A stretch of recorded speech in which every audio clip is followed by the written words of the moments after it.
Apa-apa. Tapi jam pertama saya kebanyakan online semua jam pertama itu.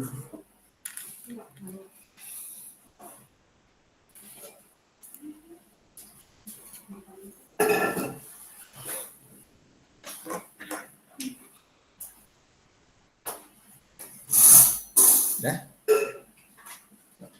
Masih ada nggak temannya lagi? Nggak ada. Oke, udah semua. So kalau di belakang panas.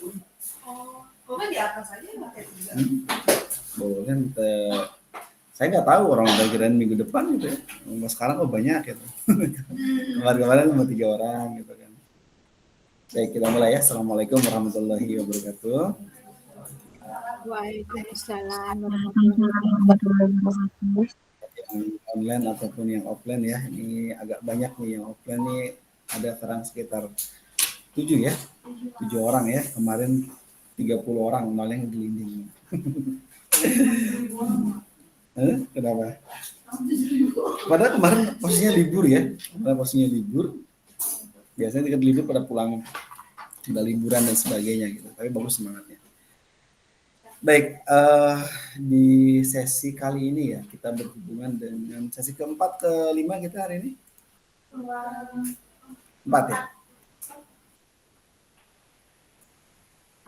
Oke, di sesi keempat.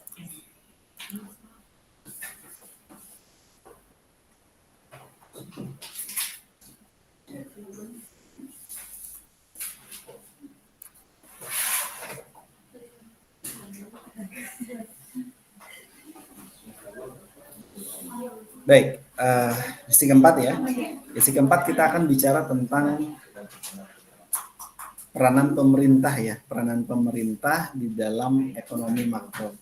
Nah, pemerintah ini biasanya berhubungan dengan policy ya, berhubungan dengan kebijakan-kebijakan pemerintah, di mana kebijakan ini banyak udah saya share di ini ya, udah saya share di Adlink ya. Teman-teman kalau misalnya nggak ini boleh ambil di Adlink, silakan. Nah, peran pemerintah ini berbicara pemerintah berarti berbicara tentang policy, berbicara tentang kebijakan. Kebijakan itu yang berawal dari pemerintah membuat kebijakan, terkadang masyarakat pada umumnya akan mengikuti kebijakan itu. Kebijakan bisa merubah teori, bisa merubah fakta juga di lapangan bisa berubah. Kenapa? Karena dipaksa. Aturan yang memaksa itu bisa merubah sesuatu hal yang pertamanya A menjadi B atau jadi C. Nah, perubahan itulah yang menyebabkan kebijakan pemerintah. Yang pemerintah dalam ekonomi makro tetap jelas ya, ini sangat berpengaruh dalam suatu perekonomian gitu. Karena pemerintah sebagai ibaratnya katalisatornya, kontrolernya itu dari pemerintah. Semua bisa berubah gitu. Saat ini arah orientasi pemerintah kita kemana?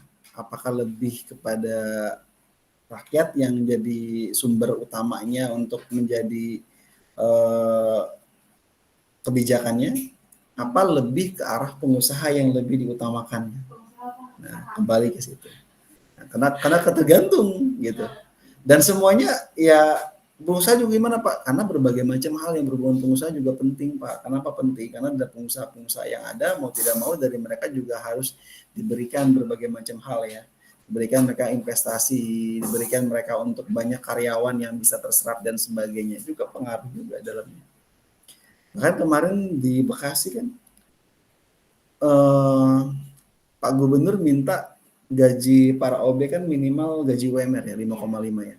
Jakarta kemarin Pramono Anung juga sama, dia juga bilang kan yang lulusan SD juga boleh ya jadi tim orange.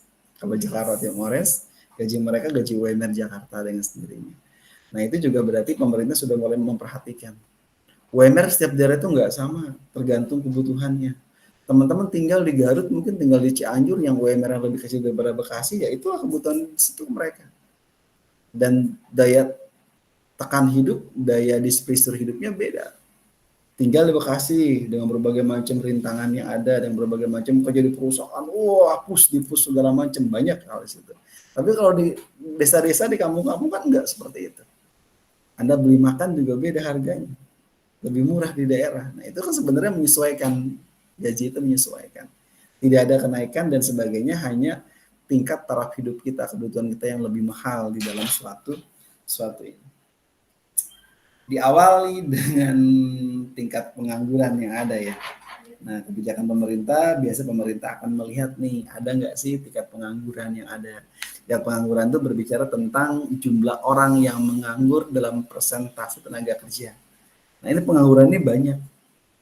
Orang yang nganggur berarti orang yang usia kerja nggak ngapa-ngapain, harusnya dia kerja, dia nganggur, nggak bisa mendapatkan penghasilan. Yang bermasalah, manusia yang nganggur itu adalah menjadi, kalau dia bisa menghidupi minimal gini, kalau kita bisa bantu banyak orang, bantu banyak orang. Kan kata Pak Prabowo begitu. Kalau kita bisa bantu satu orang, bantu satu orang. Kalau kita nggak bisa bantu siapapun, minimal jangan nyulitin orang lain. Hidup mandiri. Makanya orang-orang yang hebat, ada penelitian di luar negeri itu meneliti kepada 1.000 anak-anak yang dulunya dia waktu kecil sering bantuin orang tua, sering mereka dia nyuci, dia ngepel, dia bantu-bantu kerja orang tua di rumah ya. Nah, dengan orang yang tidak membantu di orang tua di rumah, mungkin kalau yang pesantren udah terbiasa hidup mandiri, anggapnya sama gitu ya. Nah, dalam penelitian tersebut dari 1.000 anak itu ternyata diteliti orang-orang yang membantu orang tua dari kecil dia sudah terbiasa membantu, itu hidupnya bisa lebih sukses dibandingkan orang-orang yang kerjanya di rumah nggak ngapa-ngapain. Pertama, hidup mereka sudah siap dengan kehidupan mandiri. Kedua, mereka ketika ada masalah tidak langsung panik. Mereka langsung menyelesaikan solusinya. Makanya China, di dalam pembelajaran sekolah mereka ngapain? Pembelajarannya mereka belajar, dan belajar mereka itu, mereka belajar kehidupan, belajarnya trika, belajar mereka masak di dalam sekolah dan sebagainya. Itu apa? Pendidikan hard skill yang mereka dapatkan di dalam suatu sekolah itu kan menyebabkan mereka lebih kuat di kehidupannya. Jadi nggak bangga orang pintar secara akademik. Sekarang pintar akademik, pintar banget dalam ini, kita akan kalah sama robot. Kedepan di era Society 5.0, mungkin akan berjalan tahun 2030 dengan sendirinya itu kita akan banyak robot udah ada. Nanti kalau ketemu wujudan orang ya, jenis kelaminnya laki-laki, perempuan sama robot ya. Kalau yang separuh-separuh nggak saya sebut karena nggak jelas ya. Nanti ada robot. Dan robot itulah nanti yang dengan sendirinya teman-teman akan berinteraksi dengan mereka. Nganggunya banyak lagi Pak, ya. Yang membedakan robot dengan kita, robot lebih pintar. So, sekarang berbagai macam kasus banyak ya. Dunia kedokteran itu juga termasuk salah satu pekerjaan yang akan digantikan sama robot. Nanti operasi itu menggunakan robot. Kenapa? Dengan ketelitian, dengan berbagai macam tingkat kedalaman ketika operasi dan sebagainya itu, robot sudah mereka lebih bisa. Dokter yang biasa mereka operasi, mereka dokter bedah dan sebagainya, mungkin dokter bedah yang dia di usia-usia produktif, dia akan bisa tuh tangannya tuh lancar dia dengan kedalaman berapa yang ada. Coba bayangkan kalau dokter sudah usia pensiun, usia 50 ke atas, tangan sudah mulai gemetar dan sebagainya, dia nggak akan bisa operasi. Yang ada operasi bahaya kan? Kenapa? Karena manusia itu ada berbatas waktu. Kalau robot dengan sendiri disetting, tergantung dengan pengetahuannya mereka. Manusia bisa lupa ilmunya. Oh, saya lupa apa ya segala macamnya. Tapi robot nggak bisa. Karena robot disetting, diprogram, dimasukin semua ilmu yang ada, terus diinstal, diprogram, laris itu. Itu hebatnya. Hebatnya dunia digital yang bisa menganalogikan manusia, kecerdasannya akan pindah. Dan kita akan kalah. Sepintar-pintarnya manusia. Kenapa manusia itu bisa lupa dan sebagainya? Karena manusia itu punya nafsu, punya masalah. Sementara robot disetting nurut. Sama seperti malaikat disetting nurut. Ya kan? Manusia nggak bisa. Kemarin ada kasus, berbagai macam kasus ya. Seorang dokter tuh dengan mungkin kebanyakan yang nonton yang nggak bener gitu ya. Akhirnya melakukan tindakan. Akhirnya apa? Semua masyarakat berpikir, wah hati-hati nih kalau sama dokter objin dan sebagainya gitu. Ya ada khawatiran, ketakutan. Dan dokter objin rata-rata kebanyakan laki-laki dibandingkan perempuan. Kenapa? Karena ahli itu laki-laki. Ahli itu laki-laki. Bukan. Karena laki-laki itu lebih tegaan dibandingkan perempuan. Perempuan tuh pakai hati. So, kalau dalam operasi segala macam, Laki-laki mau kosong ya lu keluar, kalau perempuan kan ada perasaan kasihan dan sebagainya. Jadi makanya banyak orang-orang yang nggak terlalu tega perempuan itu. Jadi banyaknya, dan dokter kandungan perempuan sekarang akan lebih banyak pasiennya dibandingkan laki-laki gara-gara itu kemarin kasusnya. Dokter Objin itu kan sekolahnya lumayan, sekolah sekolah kedokteran 4 tahun, profesi dia hampir setahun 2 tahun tuh profesi, dapat gelar DR dokter umum gitu ya. Nanti setelah itu dia kuliah lagi 2 tahun spesialis. Itu miliaran yang dia keluarkan dananya. Kalau bukan dana beasiswa. Kalau dana beasiswa lumayan. Balik modalnya kapan Pak? Hitung aja sendiri. BP-nya kapan? Dan itu semua kalau niatnya ikhlas dan niatnya memang untuk membantu orang lain, ya pahala buat dia. Sekarang teman-teman kerja dimanapun, teman-teman aktivitas manapun kan bisa mendapat pahala kan. Cuma satu, tergantung niat teman-teman. Dan teman-teman kerja niatnya nggak dapat pahala dan niatnya kerja juga ngedumel, tetap aja yang dilakuin sama. Bedanya orang yang ngedumel dan orang kerja nggak ngedumel sama aja kan. Waktunya sama, capeknya sama. Bedanya apa? Niatnya beda.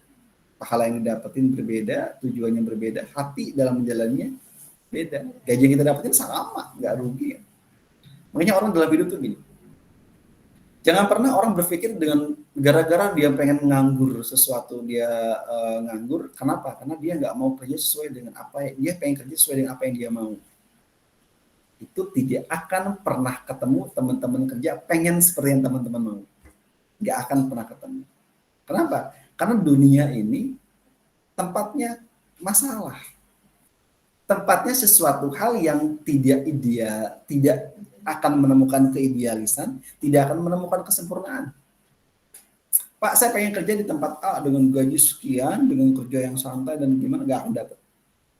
Seorang owner saja, ketika dia ingin mendapatkan menjadi seorang owner, itu susah payah dia mendapatkannya.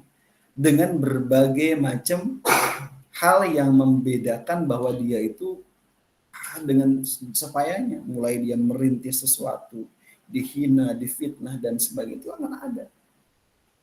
Manusia cenderung berpikir ingin biasanya tuh ingin sesuatu hal yang nyaman, sesuatu hal yang manfaat dan instan yang ingin dia dapatin, nggak akan pernah ketemu.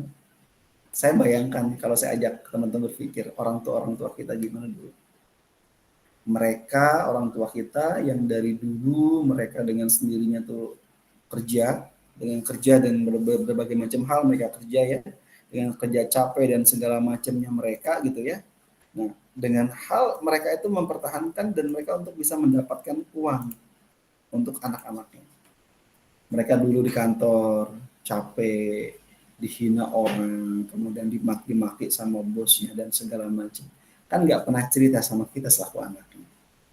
Dan akhirnya apa? Mereka pulang dengan hati senang melihat anak-anaknya tumbuh dewasa dan tumbuh dengan baik, ya tumbuh dengan sesuai dengan harapan orang tua dan ingin orang tua senang dan happy. Kita nggak tahu dulu, kita tahunya anak tahunya minta ke orang tua, minta ini. Sekarang Anda sudah mulai dewasa, sudah mulai kerja, gini ya susahnya nyari uang. Ya kan? Jadi sebenarnya Pak kalau gitu enakan balik ke anak-anak Pak. Balik ke anak-anak aja gitu. Yang kita balik ke anak-anak dengan sendirinya, berarti dengan sendirinya kita akan lebih mudah tuh. Kembali Pak, tinggal mikir ngapa-ngapain, cuma tinggal sekolah doang, minta duit ke orang tua, selesai gitu. Itu yang kita pikirin. Manusia itu hidup tuh siklus. Dari bayi usia main-main. Dari bayi kita pengen cepet sekolah, pengen cepat sekolah, pengen cepat lulus, pengen cepat kuliah, pengen cepat kerja, pengen cepat nikah, pengen punya anak gitu ya. Itu siklus kehidupan. Dan manusia akan mengalami semua siklus itu. Dengan mengalami itu kita akan lebih bijak menyikapinya. Oh ternyata orang tua kita dulu kerja mati-matian. Mungkin sama bosnya ada masalah, diomelin, dimaki dan segala macam. Tapi dia tetap berangkat terus kantor ya, dihina segala macam. Mereka untuk anak-anak dan keluarganya biar bisa mereka ini. Kalau kita bayangkan, saya kan selalu mikir, iya orang tua kita dulu hebat ya gitu ya. Kita sekarang yang kita anak-anak Gen Z ini dengan sendirinya, Gen Z ini dengan sendirinya teman-teman biasanya akan lebih mikir, lebih gampang ngambil keputusan. Coba agak tekan. Karena Gen Z ini nggak mau capek, nggak mau resiko tinggi dan segala macam. Anda pikirkan ke depan lebih panjang. Jangan pernah mengambil keputusan di saat teman-teman sedang emosi. Karena emosi itu keputusan yang paling nggak baik, yang paling katakan saya maaf tolol gitu ya. Yang mungkin Bob Sadino mengatakan yang paling goblok itu pada saat kita sedang emosi. Sedang emosi itu berarti apa? Benar-benar kita itu tidak berpikir sesuatu hal yang panjang. Makanya saya katakan itu yang paling goblok itu di situ berpikirnya. Kalau teman-teman lagi emosi, diem, redahkan emosi dulu, berpikir, sholat, ambil sholat segala macam, sholat dulu selesai. Baru teman-teman mikir panjang tuh, baru ngambil keputusan. Jangan pernah ngambil keputusan di saat emosi. Itu separah-parahnya orang manusia itu seketika dia mikir, misalnya pasti akan di belakang. Hati-hati. Apalagi sekarang teman-teman kerja sekarang tuh kebanyakan kontrak. Kerja sekarang kontraknya juga nggak lama, kadang-kadang berapa kali. Teman-teman itu berikutnya harus nyari kerja lagi dan sebagainya. Susahnya saat ini. Zaman saya dulu, nggak ada kerja itu lebih mudah dibandingkan teman-teman. Misalnya SMA, fresh graduate lebih gampang masuk kerja. Kontrak bisa setahun, 2 tahun, bisa terusnya tuh perpanjang semaunya aja. Sekarang udah enggak. Sekarang banyak yang pakai yang dengan baik outsourcing, banyak yang pakai lagi orang-orang yang kerja harus bayar dan segala macam. Kan sekarang lagi dibantu kan sama Pak Gubernur kan. Nah, biar nanti nggak bayar lagi dan segala macam. Tapi teman-teman ingat, teman-teman fresh graduate, umur teman-teman akan terus nambah tuh. Ingat, jangan sampai berpikir kontrak habis teman-teman masih tempat yang sama, teman-teman tidak pernah upgrade ilmu teman-teman yang ada teman-teman nganggur. Hati-hati. Karena kenapa? Sekarang upgrade teman-teman. Ini teman-teman 4 tahun berikutnya udah gelar sarjana, yang lain SMA. SMA syaratnya kan fresh graduate. Nanti ke depan usia teman-teman 20-an ke atas sampai 30 harus minimal sarjana kan yang diterima pekerjaan. Makanya penting banget. Kuliah itu penting. Investasi masa depan ya kuliah ini investasi masa depan. Banyak teman-teman, Pak, saya dulu ingat, saya dulu kerja di PT saya. Teman saya itu si Yogi itu, atau saya kerja di PT itu. Dia sama kakaknya mau disekolahin, mau dikuliahin. Lalu kuliah, nggak mau dia. Kenapa? Dia udah tahu duit dan terima UMR setiap bulan gitu. Akhirnya dia nggak mau kerja, nggak mau kuliah. Alhasil, ya saya nggak tahu. Saya udah lompat sana sini ya, saya udah pindah-pindah tempat kerja gitu dari sekolah saya gitu, ke dosen dan beberapa kerjaan profesional gitu. Teman saya masih sama di situ. Yang ada apa yang merubah? Ketika orang sudah berusia 40 tahun tidak pernah berubah, itu selamanya dia akan di situ. Anda kalau mau kaya di usia sebelum usia 40 sampai 42 tahun. Karena di usia itu adalah usia yang matang. Teman-teman 40-an nggak bisa kaya, teman-teman selamanya itu yang akan teman-teman dapatin rutinitas itu. Karena teman-teman nggak bisa pindah-pindah. Usia di bawah 40 teman-teman bisa action sana sini, bisa lari sana lari sini itu bisa. Tapi usia 40 tahun ke atas, 42 teman-teman nggak kaya, berarti teman-teman akan menikmati hidup sama tuh kan begitu. Anak udah mulai gede, anak udah mulai kuliah, umur segitu, coba-coba bikin usaha juga, ya resikonya tinggi. Teman-teman keluar dari tempat kerja, anak udah lagi kuliah, resikonya tinggi. Akhirnya kan banyak orang yang tidak pernah memutuskan untuk bisa buka sendiri. Pikirkan di sana. Jangan sampai nanti pengangguran yang ada dalam diri kita. Pengangguran itu paling gak enak. Nganggur itu adalah punya waktunya banyak, tetapi stresnya tinggi. Lebih baik capek kerja, fisik capek, tidur, istirahat. Besok fit lagi. Pusing namanya, healing jalan-jalan, nongkrong di mana ya kan, nyari hiburan, nonton segala macam ya. Besoknya balik lagi rutinitas kan. Tapi itu lebih sehat dibandingkan teman-teman nganggur. Itu pekerjaan yang paling gak enak. Makan, tidur, kan makan tidur butuh biaya, butuh duit buat makan sehari-hari. Kan uang tabungan terus nipis. Gak mungkin uang tabungan tuh ketika kita nganggur, kita makan juga libur, minum juga libur, kan gak begitu kan. Terus jalan tuh proses, karena manusia hidup butuh energi, butuh makan dan segala macam, makanya dibutuhkan di situ. Dari sekarang pikirkan bagaimana caranya teman-teman agar tidak nganggur di situ. Ingat, jangan sekarang mikir, oh saya masih fresh graduate Pak, dicari sama perusahaan. Ada masanya teman-teman nanti nambah umur. Tiap tahun. Setiap tahun berapa lulusan SMA SMK di Bekasi? Seluruh Indonesia berapa? Jutaan orang. Perusahaan sama tetap. Yang ada kontrak habis keluar, ganti yang baru, kontrak habis ganti keluar. Teman-teman bukan lagi masanya di masa fresh graduate, harus meningkat. Banyak upgrade ilmunya, upgrade pendidikannya. Itu salah satu hal yang paling gampang teman-teman untuk bisa menyesuaikan dengan zaman. Teman-teman nggak pernah upgrade nggak bisa. Itu tingkat pengangguran. Pengangguran dari penyebabnya bagaimana Pak? Ini ada berbagai macam pengangguran. Ada pengangguran friksional. Dia adalah pengangguran yang disebabkan oleh fungsi normal dari tenaga kerja kita, biasanya menunjukkan masalah kecocokan kerja dan keahlian dalam jangka pendek. Ini friksional. Kalau berbicara friksi berarti berbicara Pak, kerja saya harus cocok dengan skill saya Pak. Saya orang manajemen keuangan, saya orang manajemen SDM, saya harus manajemen pemasaran. Harus sama dengan saya kerja. Mungkin nggak? Tipis. Sekarang, teman-teman ngambil manajemen SDM. Manajemen SDM kerja Pak di bagian HR Pak, staf HR dan segala macam. Berapa banyak HR yang ada di perusahaan, setiap perusahaan? Paling ada manajer HR, ada dalamnya staf-stafnya. Berapa orang staf sih yang dibutuhin di situ? Nggak nyampe 10 kan per perusahaan. Artinya apa? Itu lulusan jutaan per tahun SDM, manajemen SDM. Kan nggak mungkin semuanya di HR. Karena kebanyakan orang. Cara pikirkan, bagaimana menjadi orang yang banyak itu, Anda punya sesuatu hal yang beda. Anda punya suatu keunikan, punya suatu keunggulan apa yang ada di situ. Manusia tuh kalau mau dia jadi pilihan, jadi choice dipilih oleh suatu perusahaan, suatu apapun yang peluangnya lebih besar, harus punya yang namanya itu different and distinctive. Punya beda lain dari yang lain, punya keunikan yang tidak dimiliki oleh siapapun dari kebanyakan orang dan punya keunggulan teman-teman. Kan sama dalam hal bisnis. Bisnis kalau kita mau memilih suatu bisnis yang baik, saat ini tuh bisa kita membuat dengan menggunakan 3 cara. Jadilah orang yang the first.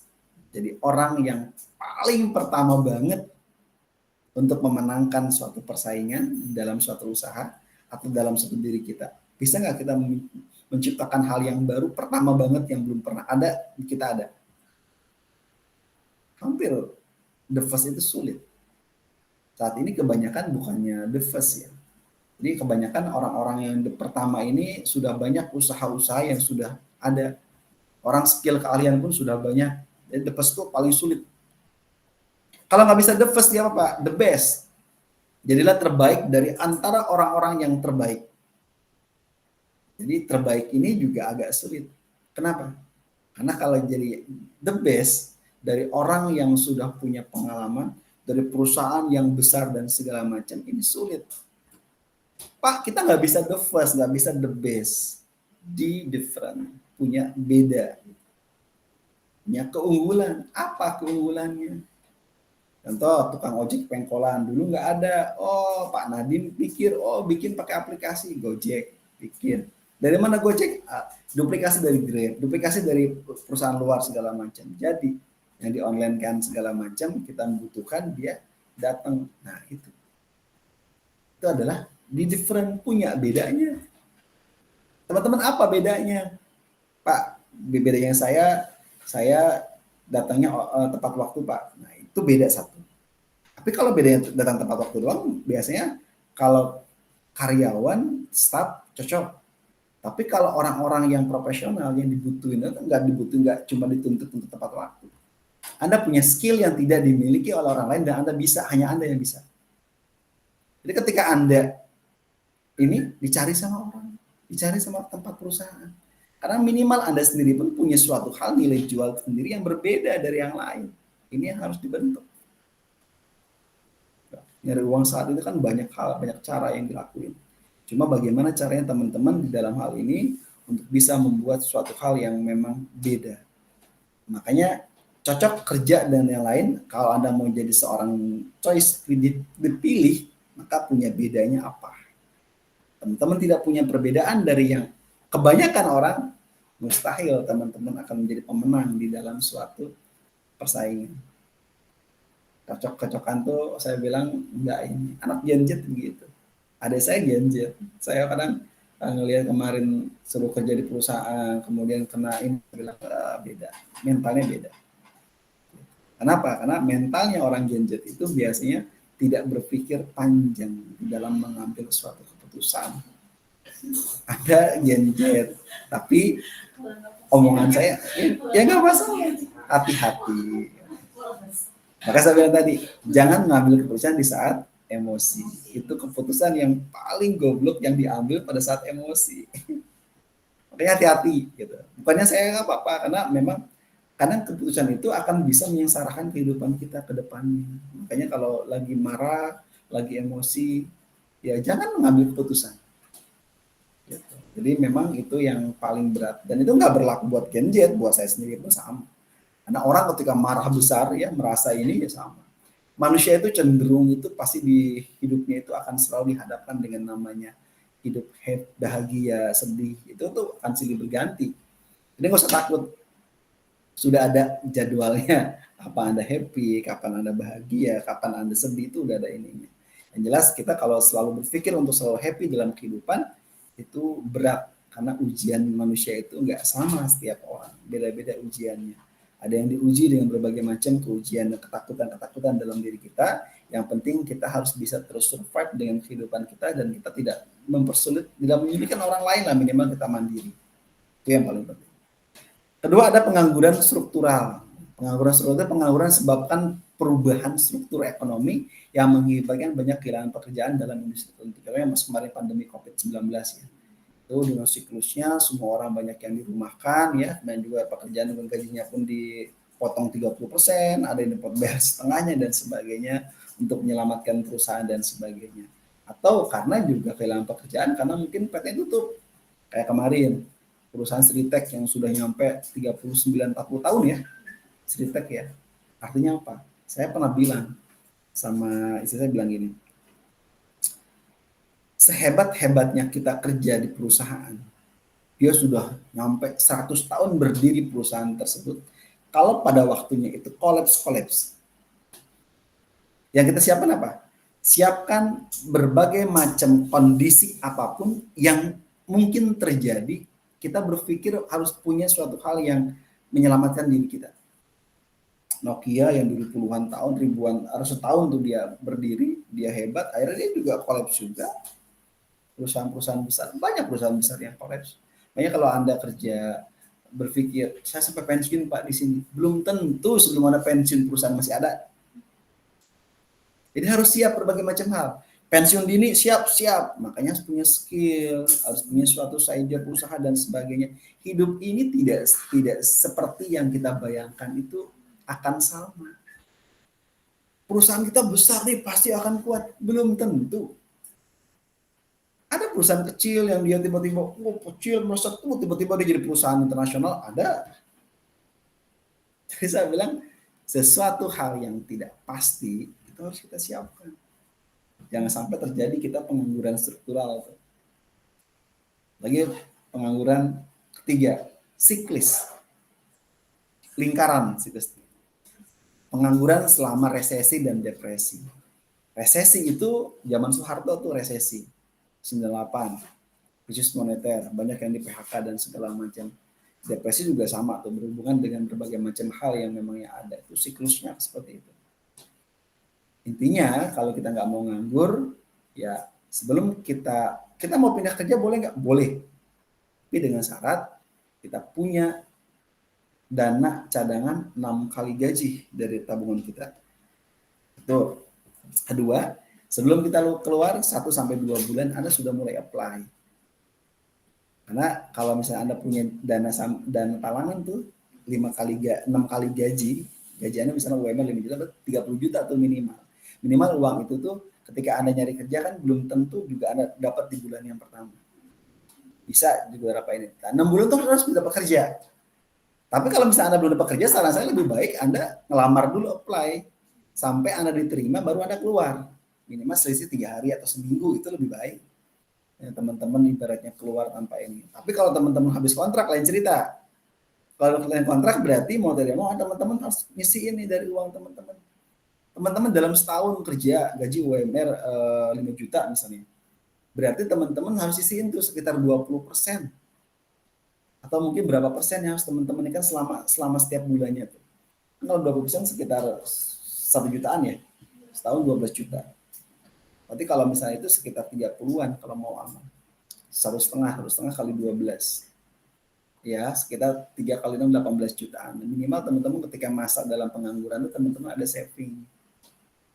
Sisihkan. Kenapa? Karena hidup ini tidak pasti. Kalau hidup tidak pasti, teman-teman jor-joran ngabisin uang gimana? Teman-teman sambil kuliah, teman-teman ada yang dibiayain orang tua, ada yang biayain adiknya dan sebagainya. Kalau teman-teman nggak punya side job, nggak punya sampingan, hidup teman-teman akan sulit. Saya biasa kalau kerja itu pasti punya kerjaan side job yang lebih besar dibandingkan gaji saya tiap tahun. Itu kenapa? Karena memenuhi gaya hidup itu lebih berat dibandingkan memenuhi yang namanya kebutuhan. Karena gaya hidup itu tergantung dari kita.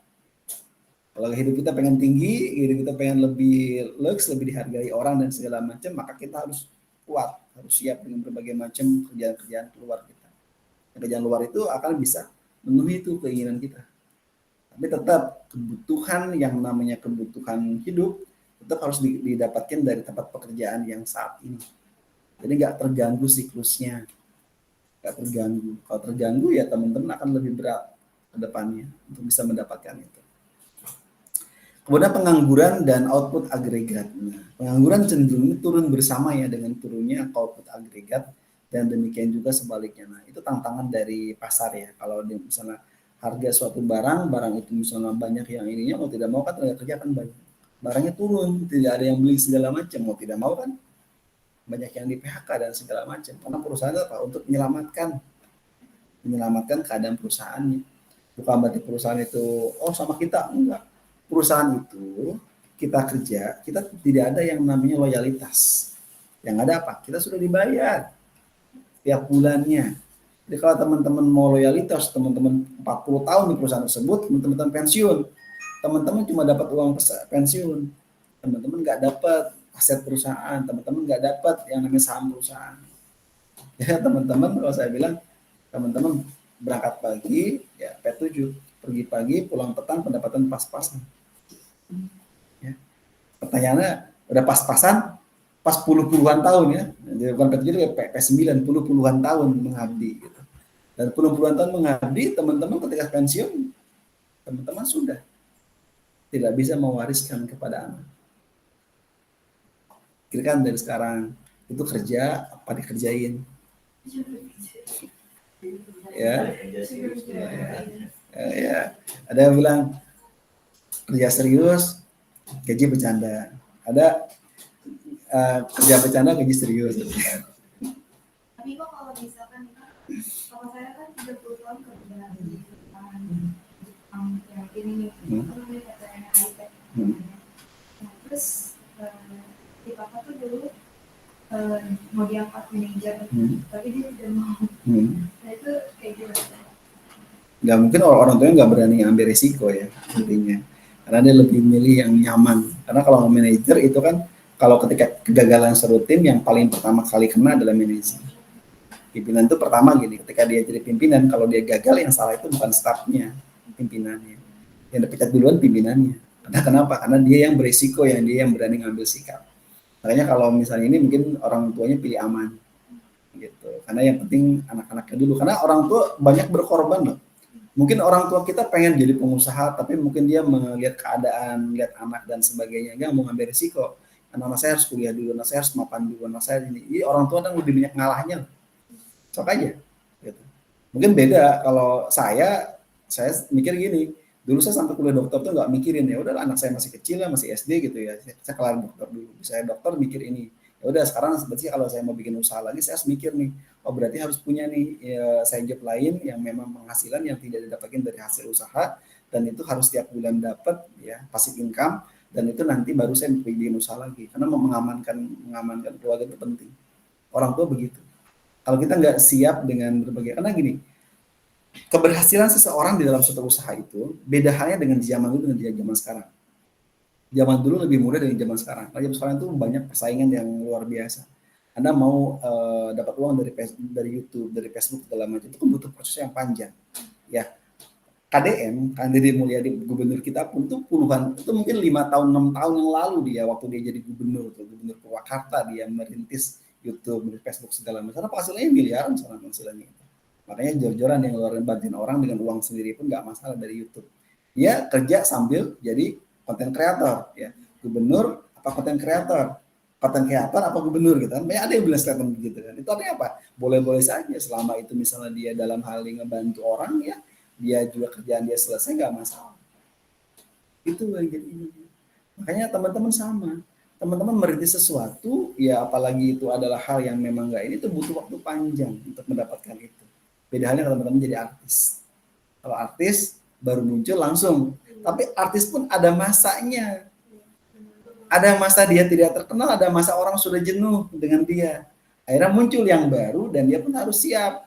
Nanti ditinggalkan oleh para fansnya. Tinggalkan. Harus siap dengan berbagai macam keadaan. Makanya kan ada beberapa opsi yang lain. Makanya kalau teman-teman berpikir, wah saya Pak harus ini segala macam. Sekarang teman-teman pikirin apa yang bisa teman-teman lakuin, sekarang lakuin. Gak usah banyak mikir, coba-coba segala macam, cobain aja gitu. Yang penting teman-teman harus siap. Kalau teman-teman belum sanggup, masih mengharapkan gaji setiap bulan tempat kerja, pertahankan tempat kerja, teman-teman bikin side job kerjaan yang lain. Yang dulunya side job itu 2-3 tahun itu butuh proses yang panjang yang belum tentu bisa berhasil di antara 2-3 tahun itu. 2-3 tahun teman-teman sudah dapat keuntungan, teman-teman yakin side job punya penghasilan utama dibandingkan dengan kerjaan inti, mau keluar boleh. Tapi setelah 3 tahun ya, kalau belum 3 tahun jangan. Jadi pengusaha itu bukan gaya-gayaan, oh saya punya usaha, jangan. Kenapa? Karena pengusaha itu bukan masalahnya gaya, saya punya usaha. Lu dapat omset berapa setiap bulannya, dapat untungan berapa kemajuan perusahaannya, karyawannya berapa dan sebagainya, itu harus siap. Jangan bilang mentang-mentang punya usaha, terus bangkrut rugi terus, ya percuma aja bergengsi doang. Hidup ini butuh gengsi, hidup ini butuh sesuatu hal yang real, yang pasti, yang mengamankan diri teman-teman tuh bisa survive dengan kehidupan. Kadang kan gaya-gayaan orang yang usaha bikin kartu nama usahanya biasa aja, banyak kayak gitu, ngapain? Yang penting fokus utamanya adalah manfaat buat orang banyak. Teman-teman nggak bisa jadi pengusaha, ya siapa tahu takdir teman-teman jadi seorang pemimpin, jadi penguasa, ya nggak apa-apa silakan. Karena pengusaha dan penguasa itu bisa merubah polisi pemerintah, bisa merubah kebijakan pemerintah. Pengusaha punya duit, bisa mengubah peraturan pemerintah yang ada. Tapi penguasa juga sama, dengan tanda tangannya bisa merubah keadaan hidup warga dan masyarakat yang ada. Makanya itu yang paling banyak manfaatnya menurut saya itu. Yang penting kita jalur yang benar, jalur yang lurus. Kalau kita nggak jalur yang itu akan lebih sulit lagi. Ini ada yang nanya apa gimana? Silakan silakan. Ada yang raise nih. Sok, monggo. Ini monggo. Jadi silakan. Ada mau nanya nggak? Jangan-jangan salah mencet.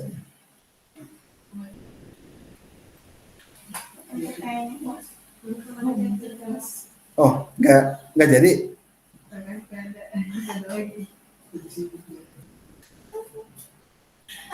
Oh iya, oke. Tipenya banyak.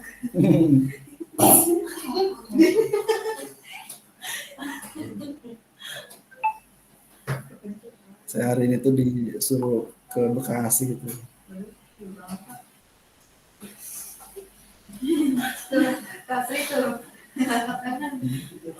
Bapak mohon maaf, izin bertanya. Iya, monggo silakan. Baik, terima kasih Bapak. Izin Bapak, tadi yang telah disampaikan terkait dengan pengangguran dan penyebabnya tadi, salah satunya struktural atau siklis ya Pak ya. Nah itu jika dikaitkan dengan kebijakan dari pemerintah Pak, pada saat kita menghadapi pengangguran struktural tadi, misalnya pada saat COVID kemarin ya Pak ya, mungkin ada kebijakan pemerintah terkait mungkin untuk DTP untuk PPh 21 bagi karyawan. Terus kemudian bagi yang kena PHK mungkin ada kebijakan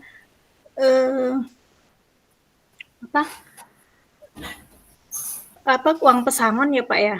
Berapapun jangka lama bekerja pasti semua akan mendapatkan.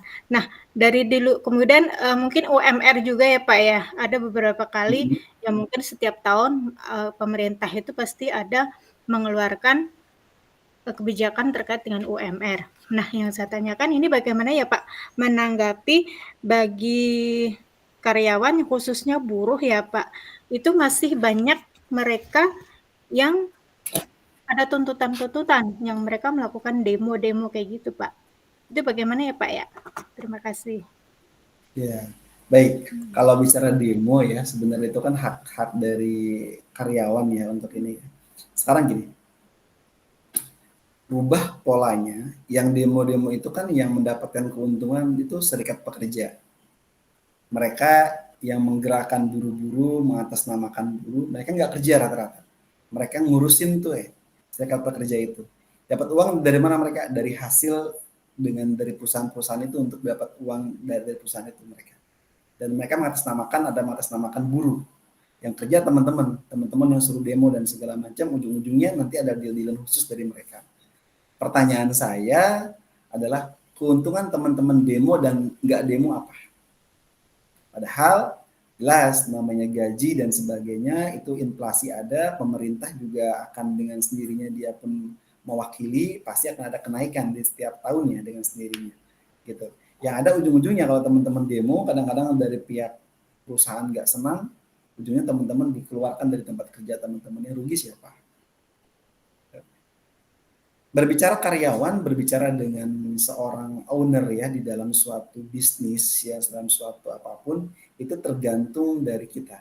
Kalau kita berpijak kepada seorang owner itu adalah seorang yang berusaha semaksimal mungkin dia mempunyai suatu perusahaan dengan sendirinya. Kalau teman-teman pola pikirnya adalah pola pikir karyawan, teman-teman akan menuntut suatu perusahaan untuk mendapatkan teman-teman mendapatkan gaji yang lebih tinggi. Padahal yang lebih punya kuasa adalah seorang owner, seorang pengusaha. Teman-teman bisa dipecat kapanpun, dikeluarkan kapanpun, kalau teman-teman nggak nurut dengan aturan mereka. Pertanyaan saya adalah, teman-teman saat ini menjadi seorang karyawan, jadilah karyawan yang baik, jadilah karyawan yang sesuai dengan apa dengan diharapkan oleh suatu perusahaan, agar teman-teman bisa mendapatkan manfaat dari teman-teman bekerja, teman-teman mendapatkan gaji yang didapatkan dari teman-teman. Sambil teman-teman berpikir ya, teman-teman harus bisa dari hasil teman-teman dapat gaji itu, teman-teman berpindah siklus, berpindah kuadran. Dari kuadran teman-teman bekerja menjadi seorang pengusaha. Itu yang paling penting saya garis bawahi. Kenapa? Karena seberapa lama teman-teman bekerja di tempat perusahaan itu, teman-teman pasti akan dikeluarkan. Baik keluar kontraknya habis, atau dikeluarkan oleh atasan, atau dikeluarkan karena teman-teman sudah waktunya pensiun. Pasti akan keluar pada waktunya. Pertanyaan saya adalah, teman-teman gak usah mikirin pengangguran segala macam. Teman-teman sekarang gini, berjuang, dan saat ini teman-teman lakukan kerja yang benar.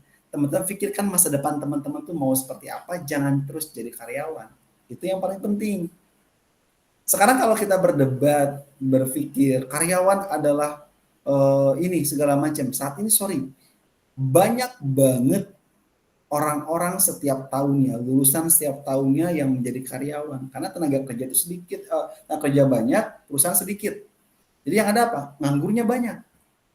Dengan yang ada nganggurnya banyak, nah, teman-teman saat ini sudah terpilih teman-teman kerja, ya udah kerja yang benar. Jangan sampai teman-teman gara-gara teman-teman menyesal, teman-teman terprovokatori oleh orang-orang yang tidak bertanggung jawab gitu. Akhirnya teman-teman nanti malah nyesal di kemudian hari. Itu yang harus teman-teman pikirkan. Itu harus teman-teman usahakan tuh agar jangan sampai teman-teman merasa bahwa kebutuhan teman-teman nanti akan terganggu gara-gara teman-teman anarkis, agar teman-teman demo dan sebagainya. Saran saya jangan. Karena orang lebih gampang terprovokatori dibandingkan berpikir cerdas dan berpikir jernih. Berpikir jernih itu adalah berpikir teman-teman memikirin kira-kira manfaat buat saya apa. Kalau tidak ada manfaatnya akan membuat sesuatu masalah di kemudian hari, teman-teman pun sendiri tidak sanggup kalau teman-teman harus keluar dari tempat kerja teman-teman, lebih baik teman-teman mengamankan diri sendiri sambil teman-teman berpikir untuk menyiapkan masa depan teman-teman lebih baik. Itu yang paling penting. Jadi jangan sampai tergiur ya, tergoda dengan sesuatu hal yang ini. Karena sok teman-teman perhatikan ya, semua serikat pekerja rata-rata nggak kerja di PT kan. Mereka apa? Mereka non-job. Mereka non-pekerjaan, mengatasnamakan buruh. Teman-teman yang capek di perusahaan, yang di-push kerja oleh suatu perusahaan dengan target dan segala macam, mereka mengatasnamakan sebagai serikat pekerja untuk buruh teman-teman ya, sebagai perwakilan teman-teman. Mereka non-job. Pertanyaan saya adalah kalau teman-teman misalnya mereka adalah non-job, mereka punya serikat pekerja banyak, ya udah mereka sendiri yang demo mengatasnamakan buruh. Rakyat pada demo ketika ada suatu kebijakan pemerintah yang tidak senang, tidak sesuai, yang turun siapa? Mahasiswa yang turun mengatasnamakan rakyat. Karena mahasiswa juga rakyat. Ya kan? Nah, sekarang kalau misalnya demo buruh segala macam tuh ujungnya juga sama, lari ke pemerintah segala macam. Nanti akan ketemu tuh perwakilan dari serikat pekerja, ketemu dengan misalnya yang lain gitu. Silakan. Mau demo dengan apa? Boleh aja silakan, tapi jangan sampai mengganggu teman-teman waktu kerja teman-teman. Jangan sampai teman-teman suruh kerja, kemudian suruh demo, teman-teman kabur. Teman-teman nggak kerja dan segala macam. Yang ada apa? Setelah demo, teman-teman dapat surat cinta dari perusahaan. Surat cinta saat SP1, SP2 gitu. Syukur kalau melalui SP1, langsung SP3 gimana? Itu makanya hati-hati banget, jangan sampai nanti muncul masalah baru di kemudian. Kemudian bicara dengan kurva tenaga kerja klasik ya. Ini kurvanya begini. Menunjukkan bahwa jumlah ya di situ jumlah tenaga kerja ya yang akan ditawarkan oleh rumah tangga, ini kurvanya permintaan tenaga kerjanya menunjukkan jumlah yang akan diminta oleh perusahaan pada tingkat upahnya. Jadi ini ibaratnya nih tingkatnya ini antara pekerja ya, dan ini ada upah rate, wage rate-nya, ini adalah tenaga kerjanya, itu upahnya itu akan sesuai di sini. Naikkan di sini, naikannya juga sama kan, tenaga kerjanya banyak, nah ini kan akan mulai dari sini. Nah kalau semakin dia tenaga kerjanya banyak, yang diharapkan kan tingkat upahnya di sini ya, lebih tinggi ya. Tapi yang terjadi apa saat ini? Dari L0 ke L1. Jadi ada penurunan. Karena mereka perusahaan buat efisiensi segala macam, kadang-kadang terjadinya adalah penurunan. Nah, makanya penurunan ini biasanya tidak terjadi dengan yang namanya UMR itu. Upah minimum regional yang ditekan. Perusahaan pengen ibaratnya gaji sekecil-kecilnya, karyawan pengen gede gajinya. Nah, itu kan ada gap di sini. Makanya kadang-kadang kan pemerintah jadi penengah policy itu. Pemerintah akhirnya ketemulah gaji UMR itu. Ada UMR regional, ada kabupaten, biasanya setiap daerah itu nggak sama. Bersyukur memang kalau masih di daerah Kerawang, Bekasi, Jakarta masih paling tinggi di antara kota-kota lain. Tapi kalau teman-teman di daerah lain ya mungkin lebih sedikit penggunaannya di situ, lebih kecil. Kayaknya tapi dari kebutuhan mereka kecil, kita kebutuhannya tinggi, tergantung dari kita penggunanya mau yang mana. Kenapa?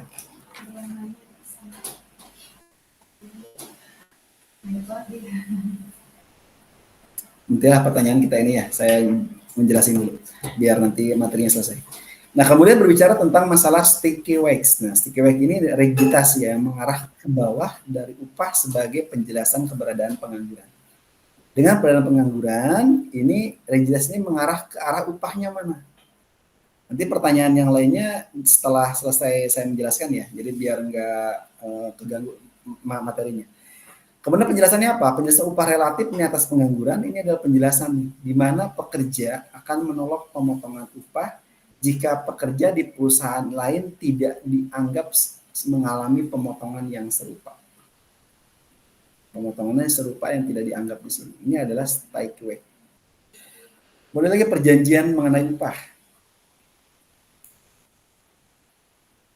Bagaimana perjanjiannya? Perjanjiannya adalah mengenai upah ini adalah kontrak sosial atau implisit. Perjanjian yang tak terucap antara pekerja dan perusahaan bahwa perusahaan ini tidak akan memotong upahnya. Karena ada kontrak kerja itu sesuai kan? Sampai berapa lama kontraknya, gajinya berapa, uang lemburannya di berapa perhitungan ada di situ. Nah, itu adalah kontrak kerja yang secara implisit ada semua di situ. Jadi kontrak kerja secara eksplisit. Ini perjanjian kerja yang biasanya untuk periode upah pekerja 1 sampai dengan 3 tahun. Sebenarnya enakan kalau tergantung ya. Biasanya perusahaan sekarang jarang ya, ada yang 3 bulan, ada yang 6 bulan, ada yang setahun gitu ya, tergantung.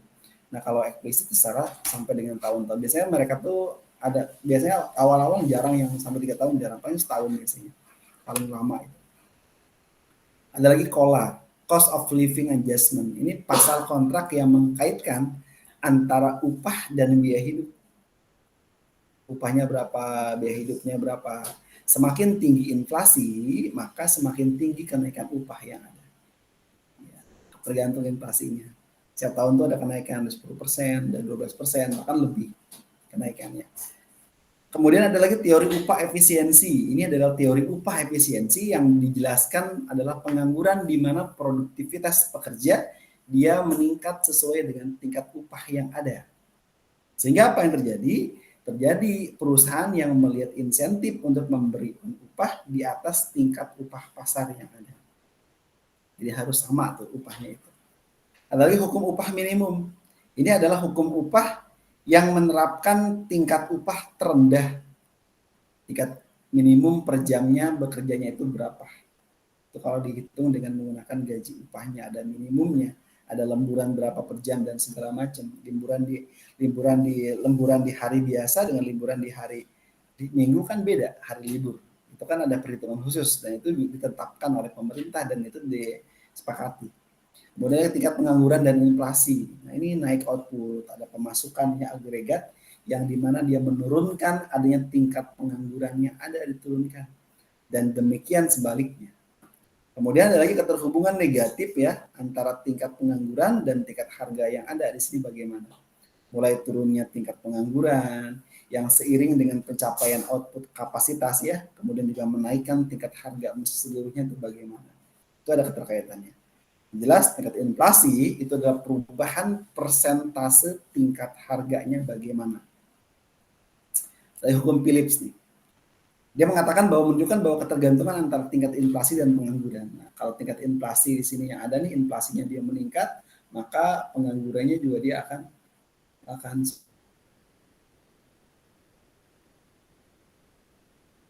penganggurannya semakin banyak, inflasinya dia kecil. Tapi kalau inflasinya tinggi, ya penganggurannya itu ketekan, akan lebih sedikit lagi.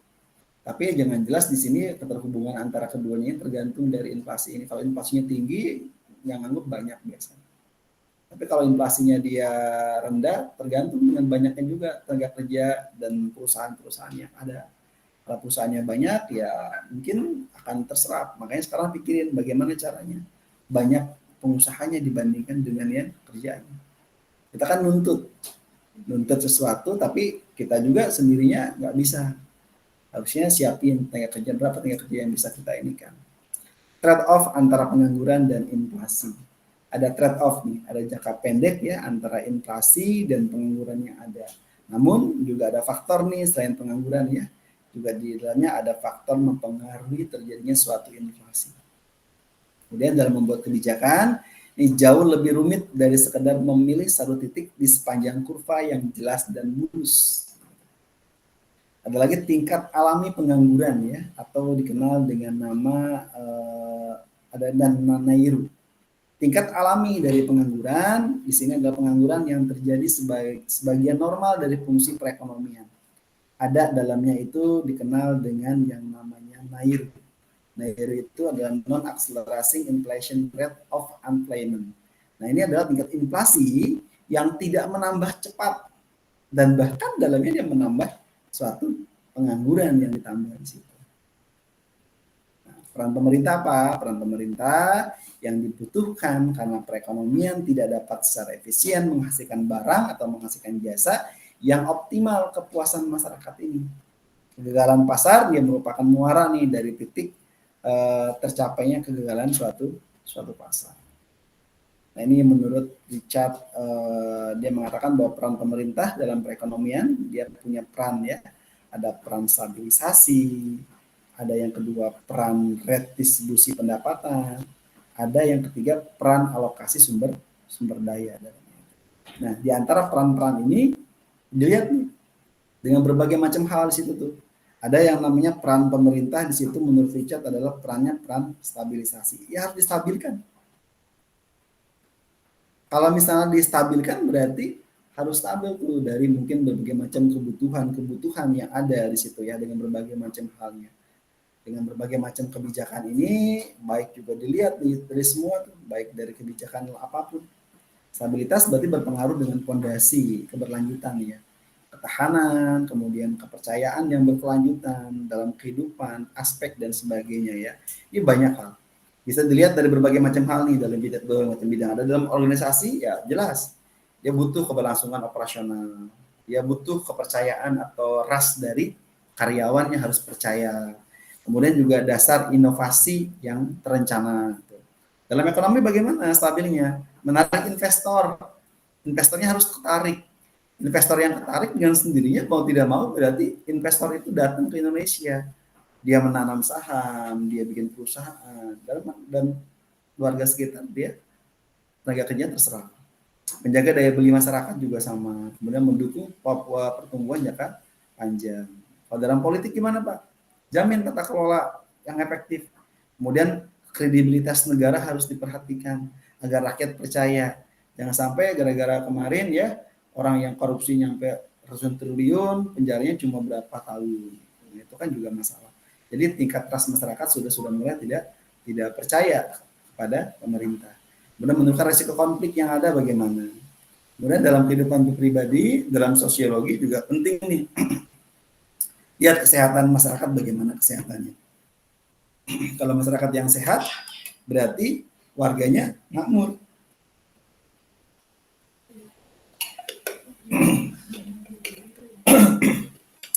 Kemudian lagi berhubungan dengan ketahanan pangan. Ini juga penting. Kemudian ada lagi peran pemerintah berikutnya adalah peran redistribusi. Redistribusi pendapatan. Pendapatan kita kan semua dipajaki. Ada nggak retribusinya? Ada pakir-pakirnya kan sekarang dibayar kan, ada perannya. Jadi kebijakan pemerintah bertujuan mengurangi kesenjangan ekonomi sosial dalam mendistribusikan katanya. Dalam hal ini ada berbagai macam hal tuh, teman-teman ada punya pajak progresif ya, ada kan punya motor 2 pajaknya naik, ada subsidi, ada bantuan sosial, ada program kesejahteraan. Nah, ini apa tujuannya? Untuk mengurangi adanya ketimpangan sosial ekonomi antara si kaya dan si miskin. Kemudian meningkatkan kesejahteraan masyarakat yang miskinnya bagaimana. Kemudian mendorong stabilitas sosial dan politik bagaimana. Kemudian meningkatkan daya beli dan permintaan agregat bagaimana. Kemudian yang kelima adalah mendukung pembangunan secara berkelanjutan. Kemudian mengkoleksi kegagalan pasar yang ada. Kemudian ada lagi peran alokasi sumber daya. Yuk alokasikan SDM-nya. Kalau SDM-nya dialokasikan, ya berarti dengan sendirinya ini kita akan lebih memikirkan bahwa sumber daya ke depan ya dipikirkan bahwa ini akan lebih efisien dan produktif, pencapaian tujuan organisasinya tercapai, sampai di dalamnya juga tidak terjadi berbagai macam perubahan-perubahan yang ada. Peran alokasi SDM ini sangat penting ya, baik itu SDM maupun sumber daya alam dialokasikan dengan baik, dikelola dengan baik oleh SDM yang baik, alam pun dikelola dengan baik sehingga itu bisa menghasilkan suatu keuntungan di dalam suatu perekonomian. Gak apa-apa. Kemudian ada 5 kondisi yang menciptakan kondisi kegagalan pasar. Yang pertama ada terdapat kegagalan dalam bersaing. Nah ini adanya hal yang mencegah ya terjadinya persaingan di pasar sehingga pasar tidak bisa berjalan nih menjadi pasar yang bersaing. Ya, artinya apa di sini? Penyebab itu apa? Pasarnya gagal. Nah, ini terbentuknya pasar monopoli yang dikuasai oleh satu orang. Nah, ini yang diharapkan ya, yang jangan sampai terjadi, yang tidak diharapkan agar kegagalan dalam bersaing itu diadakan. Kemudian apa lagi? Adanya keberadaan barang publik. Ada perlindungan polisi, pertahanan nasional, ada kesehatan masyarakat, ya, ada sanitasi, ada peradilan sengketa antara warga yang masyarakat yang sulit dipenuhi oleh sistem yang ada. Maka perannya bagaimana? Perusahaan swasta lah berperan. Tentunya barang publik yang membuat peran ya pemerintah sebagai penyedianya, kemudian pelayanan tersebut disediakan oleh pemerintah bagi warga masyarakat. Barang publik apa? Barang yang umum yang banyak digunakan.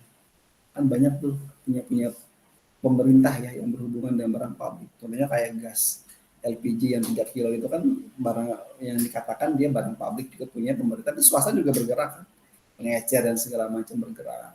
Kemudian Pertamina itu juga barang-barang publik, punya perusahaan negara, tapi juga di dalamnya kan juga pihak swasta kalau mau invest boleh, ada bagiannya tuh di situ. Kemudian lagi adanya eksternalitas yang diciptakan oleh pelaku ekonomi. Bagaimana tuh eksternalitasnya? Berarti ini ada tingkat seseorang nih dalam memahami dampak ya terhadap orang lain.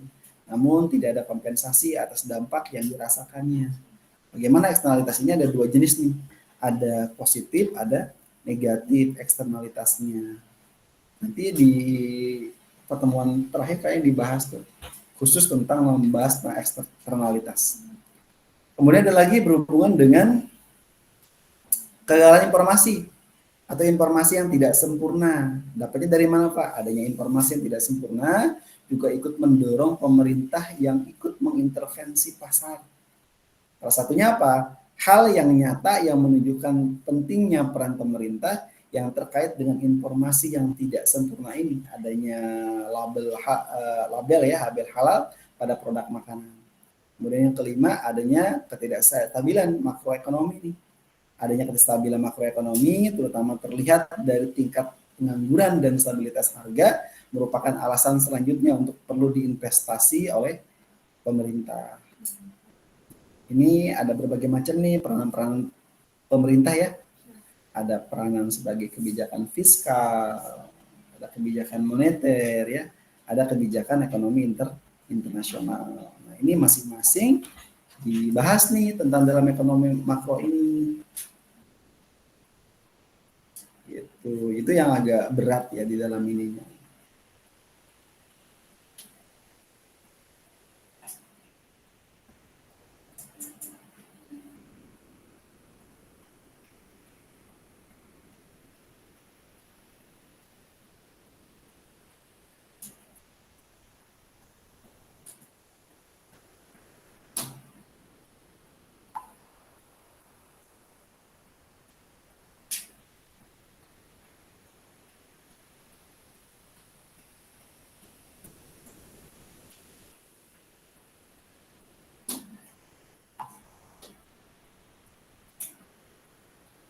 Itu berbagai macam hal yang berhubungan dengan peran pemerintah di dalam ini ya.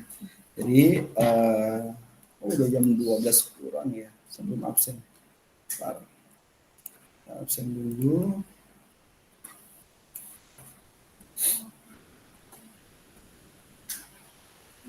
Komentar makro ya.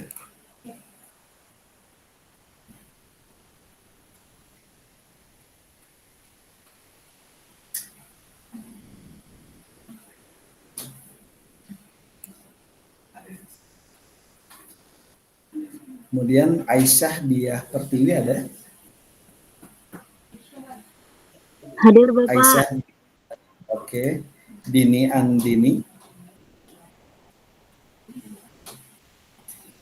Dini Andini ada di room nggak? Ada? Elisa Trisenda. Hadir Pak. Dedi Agustin. Hadir Pak. Siti Melisa. Hadir Pak. Oke. Jaidan Ahmad. Intan P. Silitonga. P-nya apa? Malasari Silitonga. biasanya yang disingkat belakang gitu. Ini kita tengah-tengah. Tengah-tengahnya panjang Pak, ada Pak. Oh, panjang. Iya, Siva Septiani. Siva nggak ada. Audia Aprilia. Hadir, Pak. Muhammad Zainuddin. Muhammad Firmansah Kosasi. Azizah Alfianti. Ada.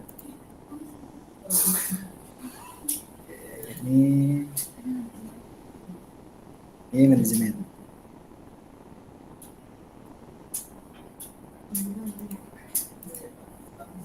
Akuntansi itu orang udah malas mikir. Disuruh ngitung nggak mau. Makanya kan itulah kenapa manajemen diberikan akuntansi. Udah tahu jawabannya.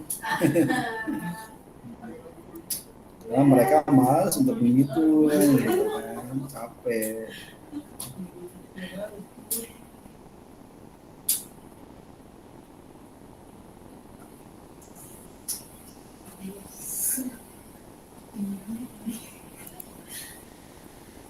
Ratih Wulandari. Izin. Hadir, Pak. Oh, ada. Hadir. Ya. Dia lagi rapat sama ibu-ibu. Ibu. Sri Rahayu.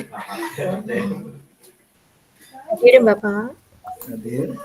Ling Kristiani. Hadir, Pak. Selvianita.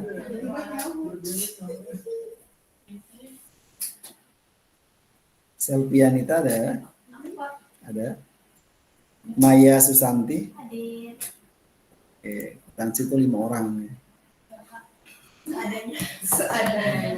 Tapi kalau digabung banyak. Kalau digabungnya sekarang itu. Dini Andini kenapa? Pak, maaf. Dini hadis belum dipanggil ya? Dini. Udah. Dini Andini. Oh, udah. Ya, maaf. Terima kasih, Pak. Akuntansi kan? Manajemen, Pak. Oh, manajemen. Tadi dia hadirkan nggak ya? Bentar saya cek lagi ya. Dini Andini ini. Iya. Ini akuntansi. Tadi habis ke belakang. Oke. Bentar, ini cek.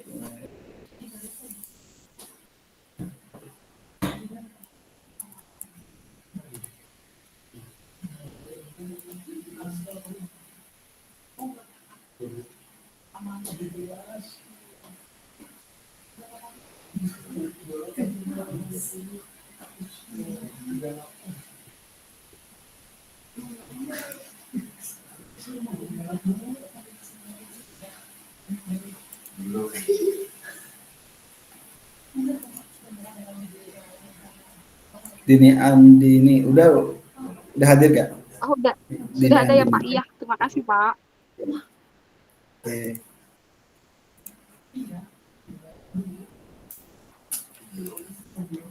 Oke.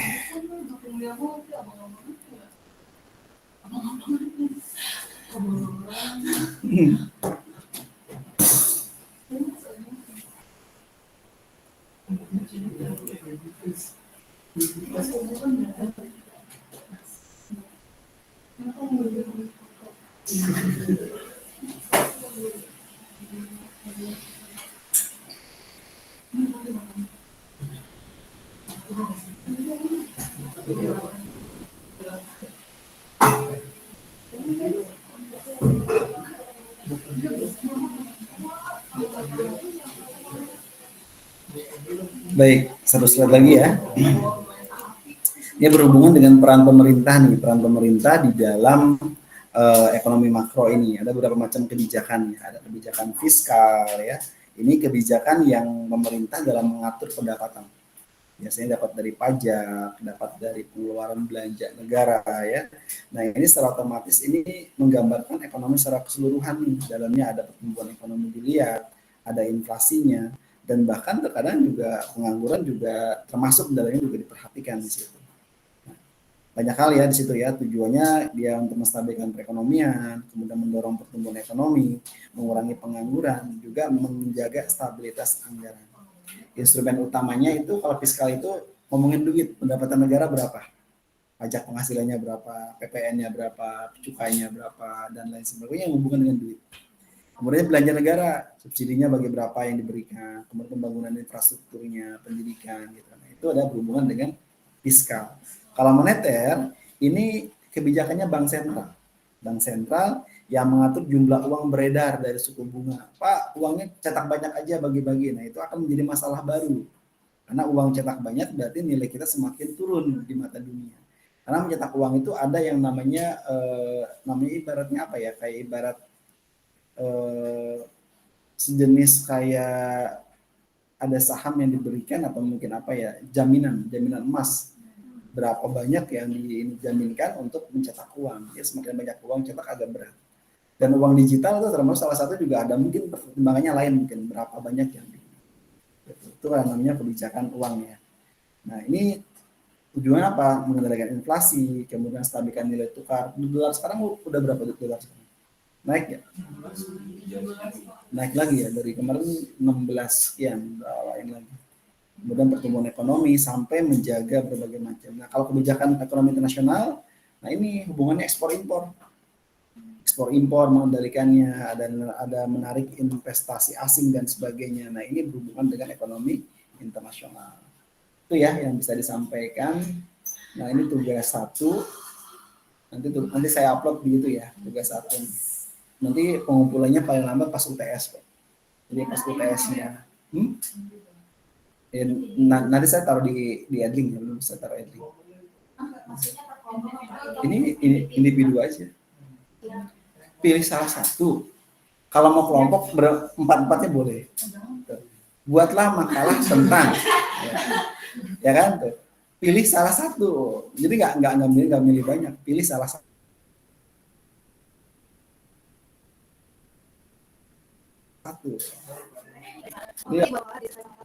Enggak dipilih salah satu. Ya udah bahas fiskal. Moneter bahas moneter. Nah, jadi jangan apa bahasnya apa gitu ya, semua dibahas enggak gitu. Ya. Oke. Kemudian tadi ada berbagai pertanyaan ya. Kenapa? Boleh, silakan. Dua apa? Jadi yang pertama sama yang kedua versi 1 sama versi 2. Akuntansi apa manajemen? Dua-dua. Berarti kemarin belum masuk Edlink kali. Waktu itu kan sempat temanya ke riset. Oh, ke riset. Intan ya? Iya. Oke. Kalau ke riset otomatis dia hilang. Temuan 1.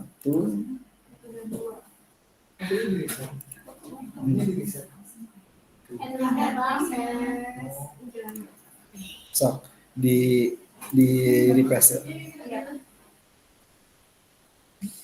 Oke, kemudian nih ada di ini ya pertanyaan ya. Pak, izin bertanya, menurut Bapak apakah dengan membuat batas maksimal itu bagus?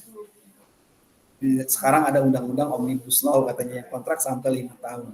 Sedangkan ketika sudah sampai 5 tahun, kenapa? Hah? Kenapa? Keempat. Manajemen apa? Manajemen apa, Pak? Manajemen.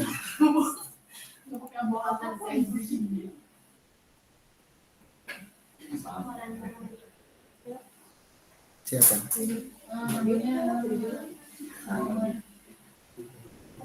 Yang ketiga yang keempat. Ini ketiga. Yang keempat hari ini. Yang ketiga. Ini ketiga. Manajemen apa akuntansi?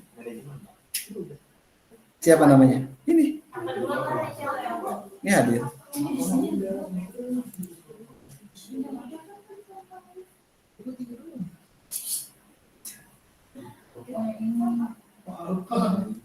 Ini kedua.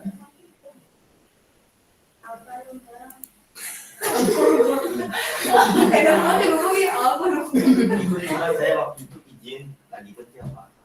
Terus? Dia jadi Apa di sesi keberapa? di situnya adanya berapa? Ini sama 1, 2. Ini Muhammad Jainuddin. Kemarin izin.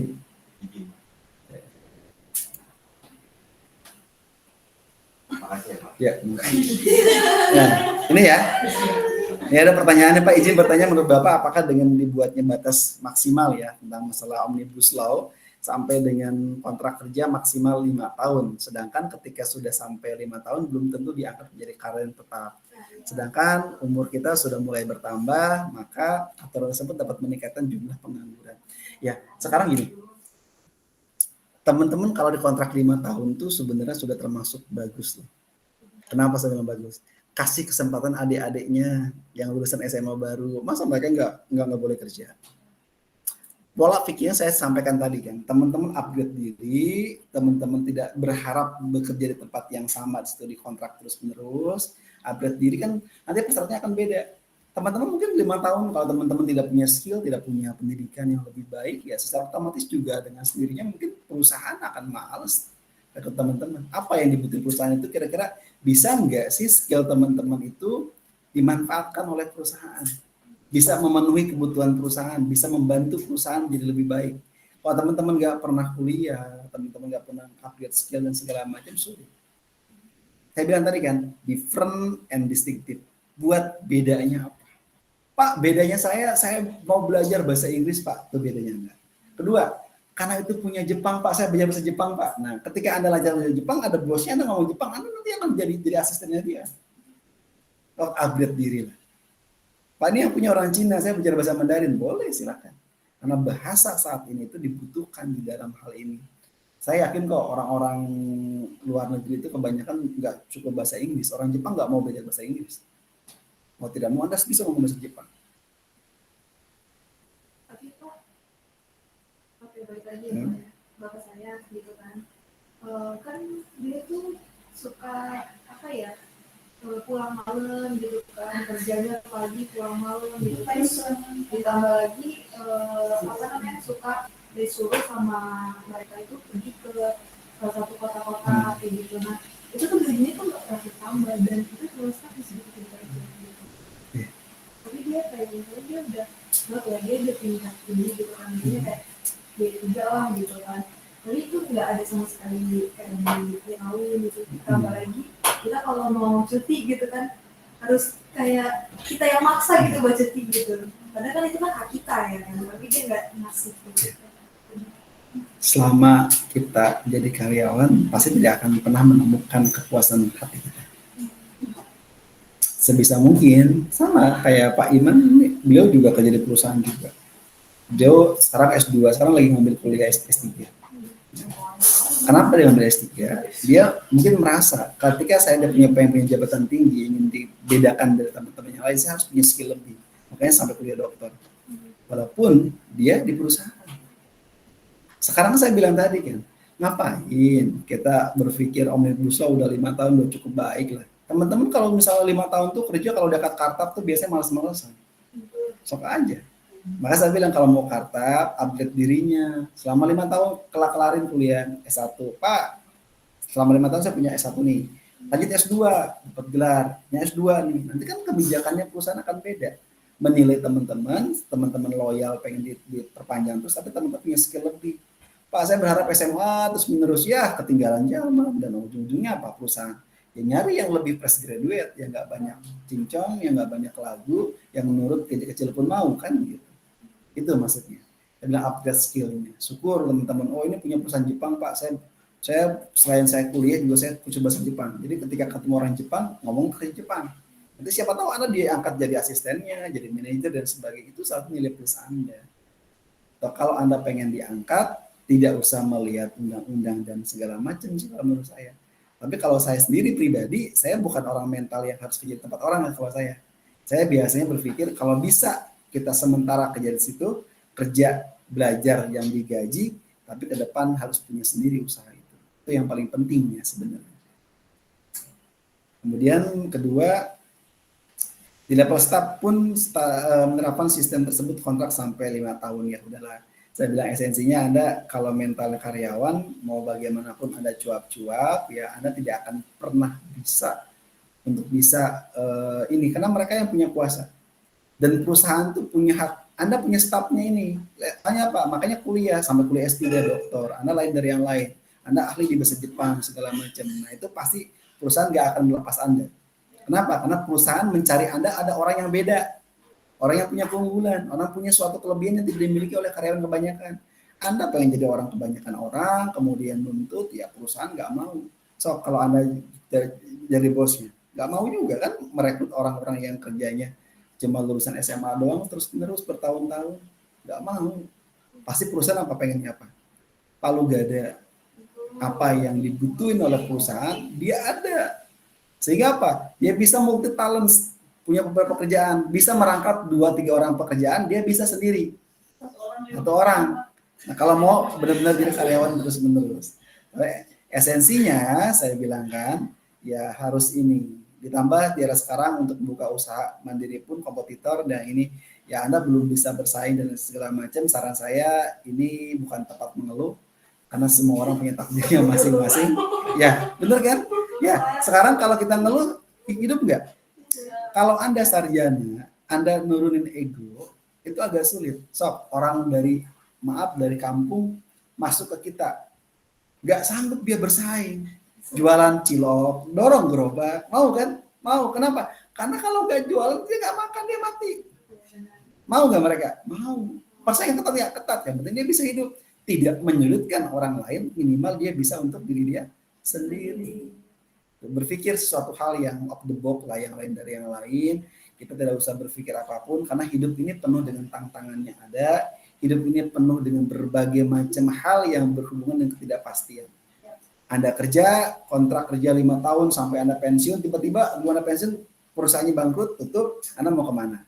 Ya, kalau Anda berpikir, oh pengen jadi kartap, baru 5 tahun diangkat kartap nih, habis tahun ke-6 perusahaan bangkrut, tutup kan gitu. Mau ngapain saya bilang.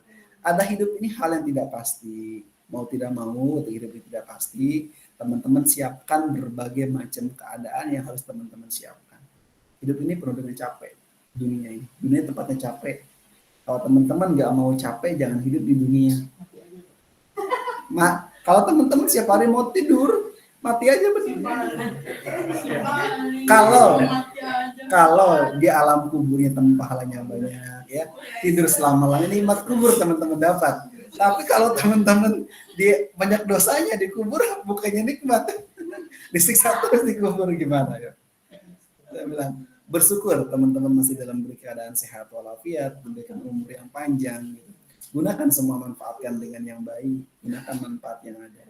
Jadikan semua teman-teman kerja sebagai ibadah, berdoa sama Allah. Siapa tahu dengan teman-teman ikhlas bekerja, teman-teman jadi kartap kalau yang mau kartap, teman-teman yang menjadi pengusaha jadi pengusaha, teman-teman jadi pemimpin jadi pemimpin kan.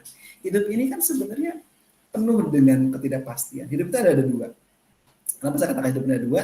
Satu, hidup ini bisa kita, masa depan itu ada dua macam. Masa depan yang bisa kita prediksi, ada masa depan misteri. Apa Pak masa depan yang kita prediksi? Teman-teman kuliah, Pak, saya memprediksi ke depan, kalaupun saya keluar kerja, minimal saya sudah sarjana. Saya bisa survive, pindah tempat kerja ke tempat lain, dengan kompetensi skill yang saya punya yang beda yang lainnya. Anda lulusan akuntansi, oh jago akuntansi, minimal Anda keluar, Anda pindah tempat kerja lain, jadi staf tempat lain kan. Karena Anda punya skill, nggak lagi pakai SMA SMK. Ya kan? Saya S2 Pak, wah saya malas Pak, saya pindah jadi dosen. Sambil dosen saya kerja juga, sambil usaha juga, boleh silakan. Itu kan skill teman-teman. Makanya itu adalah masa depan yang bisa diprediksi. Kedua adalah masa depan misteri. Apa misteri? Jodoh, umur, rezeki. Rezeki bukan uang saja loh. Ya, teman-teman bisa ketemu teman-teman yang baik, teman-teman yang pengertian, teman-teman bisa ketemu dengan orang-orang yang baik, teman-teman bisa ketemu dengan orang-orang yang ibaratnya keluarga yang baik, keluarga yang nggak berantem mulu. Itu kan juga itu rezeki, ya kan? Kemudian jodoh nggak ada yang tahu. Ya, jodoh itu sudah ada kontraknya masing-masing. Ada orang berjodoh di dalam buku nikah memang nggak ada ya, tanggal expirednya nggak ada ya, nggak ada. Tapi tanggal expired itu akan terjadi ketika buku nikah kembali ke kantor pengadilan agama. Siapa yang menentukan expirednya? Tergantung pasangannya itu. Antara yang menggugat dan yang digugat. Jadi kalau misalkan baru nikah terus tiba-tiba udah meninggal. Kontraknya di situ udah. Kontraknya. Ada orang yang nikah cuma sebulan kontrak, kadang sebulan ada yang kontraknya 5 tahun, ada kontraknya 20 tahun ada gitu. Jadi kontraknya masing-masing, ada yang cerai hidup, ada yang cerai mati, itu kan masing-masing. Itulah kehidupan. Jadi nggak usah ini banget. Ya, Esa, kenapa? Aku mau nanya tadi. Boleh, silakan. Tadi kan ada teori upah ya Pak, terus ada inflasi. Nah ternyata selama ini kan aku tahunya perusahaan tuh pakai teori inflasi ya Pak. Jadi kalau menaikkan tuh dia nambahin input dari inflasi juga. Tapi ternyata temanku di PT lain nggak pakai itu Pak. Emang sebenarnya tuh teori inflasi itu semua perusahaan harusnya pakai inflasi itu atau enggak untuk pengupah? Biasanya mereka itu ada itu kan, setiap tahun itu akhirnya tuh ada orang-orang yang pada rapat dari Serikat Pekerja Indonesia, dari para buruh, perwakilan, ada juga yang dari bos-bos dari perusahaan, ada dari pemerintah. Nah itu sampai ke gubernur biasanya penentuan nanti upah minimum itu nanti sama mereka. Nanti dari buruh mengatakan naik ke 20%. Nanti dari ini perusahaan sanggupnya saya cuma 10% gitu. Nanti pemerintah win-win tuh ketemu. Oh naiknya 10% atau mungkin 11 atau berapa. Jadi itu tentuin sama mereka. Enggak, perusahaan itu sama semuanya. Cuma perusahaannya beda-beda. Biasanya ada grade-nya. Ada golongan 1, golongan 2, golongan 3. Kalau misalnya golongan 1, berarti misalnya gajinya tuh perusahaan-perusahaan otomotif.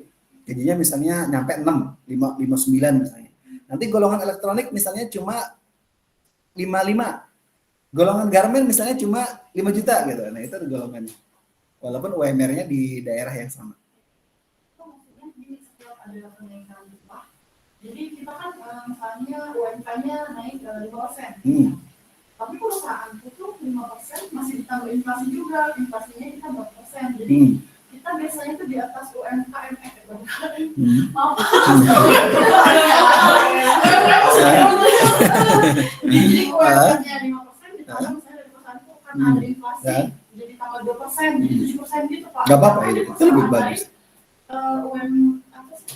UMR hanya UMR aja katanya inflasinya nggak dihitung. Nah jadi pas tadi belajar teori pengupahan, apakah seharusnya perusahaan itu sama gitu, maksudnya menambahkan inflasi atau memang si UMR ini juga sudah termasuk inflasi gitu? Enggak sih, itu bebas aja. Kalau itu kan kebijakan dari perusahaan masing-masing ya. Mungkin perusahaan itu berat juga ketika semuanya harus pakai inflasi ya, kenaikannya itu. Mungkin dia melihat dengan UMR aja itu berat mereka menaikkan gajinya karena mungkin pendapatan mereka mungkin kecil dan segala macam gitu. Bahkan perusahaan-perusahaan mungkin kalau di PT mah banyak ya dan gajinya UMR ya. Sempat saya flashback PNS pegawai negeri sipil, gaji mereka berapa? Gaji gubernur berapa? 3,4 juta apa salah. Terus dapat ini berapa lebih sekian, pokoknya kecil banget. Itu kenapa? Itu karena memang pengupahannya pengupahan dari tergantung dari golongan. Jadi seorang guru upahnya berapa itu juga sama sendirinya itu. Nah itu artinya apa? Artinya dengan sendirinya kalau misalnya kita berpikir bahwa ke depan kita mau misalnya perusahaan itu berarti perusahaan termasuk lebih mengerti ilmu karyawan. Dia mungkin punya keuntungan lebih, akhirnya bagi-bagi bonus, bagi-bagi di gaji dan segala itu lebih bagus.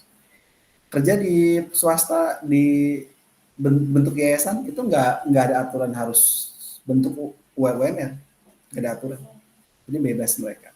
Kalau bentuknya PT itu biasanya UMR. Makanya kalau kerja kita di bawah naungan yayasan itu biasanya mereka lebih fleksibel, tidak kena UMR. Tapi kalau perusahaan atas naungan PT, namanya PT itu harus ikut dengan aturan PT. Jadi beda-beda. Teman-teman berpikir bahwa yang namanya gaji itu lebih besar dibandingkan PT. Karena sebenarnya lebih bagus, lebih besar.